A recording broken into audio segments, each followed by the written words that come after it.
हेमंत जी के पास आता हूँ, फिर मैं तनवीर साहब के पास आता हूँ। हेमंत जी, अ, कश्मीर में जो बात हुई ठीक है, लेकिन अपने परिवार से मिलने के लिए इतनी ज़्यादा सिक्योरिटी फोर्सेज़ और फिर जाके घोषणा करते हैं, देखो कश्मीर नॉर्मल हो गया है। सर नॉर्मल कश्मीर में कौन 1 डेढ़ 2 लाख की सिक्योरिटी फोर्सेज़ लेके जाता है सर? कौन सारे शहर को बंद करवाता है? तो प्रधानमंत्री जी की हिम्मत नहीं पड़ी, 5 साल में पहली बार तो गए वहाँ पर, देखा जाए तो। दूसरी बात ये है कि बहुत सारे राज्यों के अंदर तो जूतम पैजार हो रही है। खास तौर से आपके राज्य बिहार में तो बुरा ही हाल है। इनका तो आपस में गठबंधन ही नहीं हो पा रहा है। नीतीश बाबू दिल्ली जा रहे हैं, वहाँ से इंग्लैंड और स्कॉटलैंड के दौरे पे जा रहे हैं वो। क्या चल रहा है सर ये? क्या वास्तव में बेचैनी बहुत बड़ी है? और चिराग पासवान कुछ ऐसे हालात में जहाँ पर पूरी चीज़ों को सैबोटेज कर सकते हैं। आपके हिसाब से क्या परिस्थिति निकल कर आ रही है? दिनेश जी, ये आप याद करें कि बस कल ही प्रधानमंत्री बिहार दौरे पर थे और पिछले 3-4 दिनों के भीतर उनकी दूसरी बिहार यात्रा थी कल। उसके पहले औरंगाबाद में 2 तारीख को थे और ये 6 तारीख को बिहार के बेतिया में थे। तो उन्होंने जो कुछ कहा उस पर आप गौर करें तो साफ साफ झलकता है और उनकी सभाओं में 2 लोगों की अनुपस्थिति काफी गौर करने वाली है। एक चिराग पासवान की और एक उपेंद्र कुशवाहा की।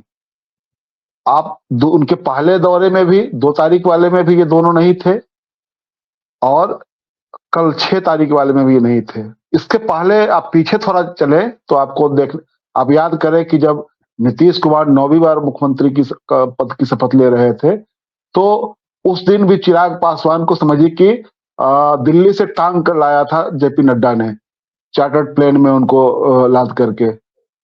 खबरें पहले से आने लगी थी कि वो नाराज है, नहीं आएंगे और उन्होंने अपनी नाराजगी राजभवन में साफ साफ जाहिर कर दी जब वो भीड़ में बिल्कुल अकेले नजर आ रहे थे। वो न तो किसी से आंख मिला रहे थे, न ताली बजा रहे थे, न हंस रहे थे, निर्विकार भाव से देख रहे थे। तो चिराग पासवान की नाराजगी अभी भी जारी है। उपेंद्र कुशवाहा उस दिन क्या कर रहे थे? वो अपने उस क्षेत्र में जा रहे थे जहां से वो लोकसभा का चुनाव लड़ा करते हैं, काराकाट, और उनको एक तरह से धमकी दे करके रास्ते से वापस करवाया गया था। इसके बावजूद ये दोनों उनकी सभाओं में मौजूद नहीं रहे, दोनों ही सभाओं में। बेतिया की सभा में कौन गया था? जीतन राम मांझी के पुत्र जो राज्य सरकार में मंत्री हैं, संतोष सुमन। तो उनसे भी भाषण करवाया गया। तो ये एक तरह से लग रहा था कि कंपनसेट करना है, जैसे कि एक दलित चेहरा सामने होना चाहिए चिराग पासवान के एवज में। तो चिराग पासवान और उपेंद्र कुशवाहा की नाराजगी तो है ही, साफ दिख रही है। और बिहार में उनका काफी फोकस है क्योंकि बिहार की 40 में से 39 सीटें पिछली बार उन्होंने जीती थी। तो वो मैं समझता हूं कि एक तरह से सैचुरेशन पॉइंट था। उसको लांघना बिल्कुल असंभव है, ये मैं कह सकता हूं। उससे नीचे इनको स्लाइड डाउन होना है, ऊपर नहीं जाना है, ये तो तय है। क्योंकि जो सैचुरेशन पॉइंट आपने प्राप्त किया था उससे ऊपर नहीं जाना है, भले ही कितना भी नारा लगाया। क्योंकि उस सभा में जो नीतीश जी के प्रतिनिधि के तौर पर विजय कुमार चौधरी गए थे तो उन्होंने कहा था कि पिछली बार जो कसर रह गई थी उसको हम लोग पूरा कर देंगे। इस बार बिहार से 40 पार और देश में 400 पार। लेकिन प्रधानमंत्री जो भाषण कर रहे थे उसमें उन्होंने नौकरी के सवाल पर, महंगाई के सवाल पर कोई चर्चा नहीं की। उन्होंने कहा कि हम चाहते हैं कि बिहार के नौजवानों को नौकरी और रोजगार मिले। आप समझ लीजिए कि जो व्यक्ति यह कह रहा हो कि हम प्रत्येक साल 2 करोड़ लोगों को रोजगार और नौकरी देंगे, वो कितना दे पाए। लेकिन बिहार में जब आते हैं तो बिहार में विशेष राज्य के दर्जे के सवाल पर कुछ नहीं कहते हैं, नौकरी और महंगाई के सवाल पर कुछ नहीं बोलते हैं, परिवारवाद पर बोलते हैं, लालू यादव पर पलटवार करते हैं। लेकिन उन्हीं लालू यादव ने पूछा कि लगता है कि मोदी जी को नौकरी, महंगाई, बेरोजगारी, महिलाओं का सम्मान, इन सब चीजों की चर्चा करने में अब मोदी जी शर्माने लगे हैं। ये लालू यादव ने उनके उस बयान के बाद ये पलटवार किया। और मोदी का परिवार का जो इन्होंने टैग जो लगाया तो उसका असर ये हुआ है कि उसका वो उल्टा पड़ता हुआ दिखाई दे रहा है। क्योंकि सवाल ये पूछे जाने लगे हैं कि मणिपुर किसका परिवार है, ब्रजभूषण शरण सिंह किसके परिवार के लोग हैं, महिला पहलवान किसके परिवार से है। तो मोदी जी की चिंता इसलिए बढ़ी हुई है और मैं समझता हूँ कि मोदी जी की एक घबराहट भी है। और इसी कभी कभी होता है कि जब आप आपको ये होने लगे कि हम बहुत ताकतवर हैं, लेकिन ये लगे कि हमारे आस-पास और हमारे पैर के नीचे से ज़मीन खिसकती दिख रही है, तब आपके सर पर अहंकार चढ़कर बोलने लगता है। और यही वजह है कि मोदी जी की पूरी भाषा शैली जो है वो बिल्कुल अहंकार वाली होती जा रही है। उन्होंने अपने कैबिनेट से एक प्रस्ताव पारित करवाया कि जब तीसरी बार प्रधानमंत्री बनेंगे तो क्या-क्या करेंगे, भारत को 5वीं सबसे बड़ी या तीसरी सबसे बड़ी अर्थव्यवस्था बना देंगे। अब बताइए कि ऐसा ऐसा प्रस्ताव तो मुझे लगता है कि किसी पूर्ववर्ती सरकार ने नहीं लिया होगा जो अपने कैबिनेट से कि हाँ, हम तीसरी बार या चौथी बार या 5वीं बार प्रधानमंत्री बनेंगे तो क्या-क्या करेंगे। तो ये सारा ये एक आत्मविश्वास होना एक अलग बात है और अहंकार होना अलग बात है। दोनों में बिल्कुल ज़मीन आसमान का फ़र्क है और प्रधानमंत्री जी इन दिनों बिल्कुल अहंकार में हैं और अहंकार जो है आदमी से बहुत कुछ गलत करवाता है। प्रधानमंत्री जी पारदर्शिता, भ्रष्टाचार की बात कर भ्रष्टाचारियों को छोड़ेंगे नहीं।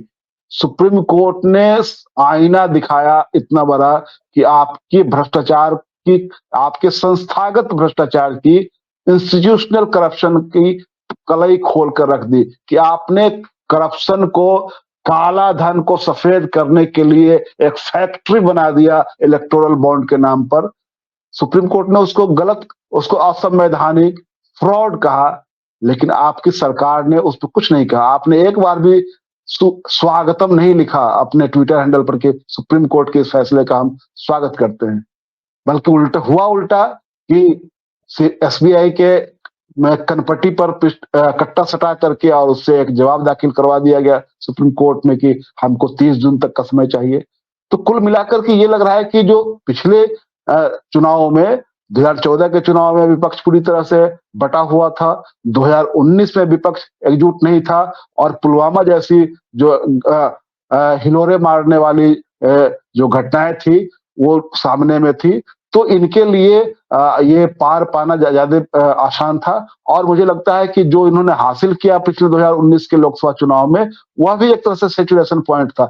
उससे आगे चले जाएंगे ये कल्पना अभी नहीं है और इसलिए इनको डर लग रहा है कि विपक्ष इनके खिलाफ जो गिरता पड़ता हुआ जो दिख रहा था, बिखरता हुआ दिख रहा था, वो कंसोलिडेट होते हुए दिख रहा है और विपक्ष का कंसोलिडेशन ही इनको ज्यादा बेचैन कर रहा है। आप याद करिए जब विपक्ष की जब मीटिंग हुई थी पहली, उसके बाद से प्रधानमंत्री ने पहले तो कहा ये इंडियन मुजाहिदीन है, ये ईस्ट इंडिया कंपनी है, ये घमंडिया है।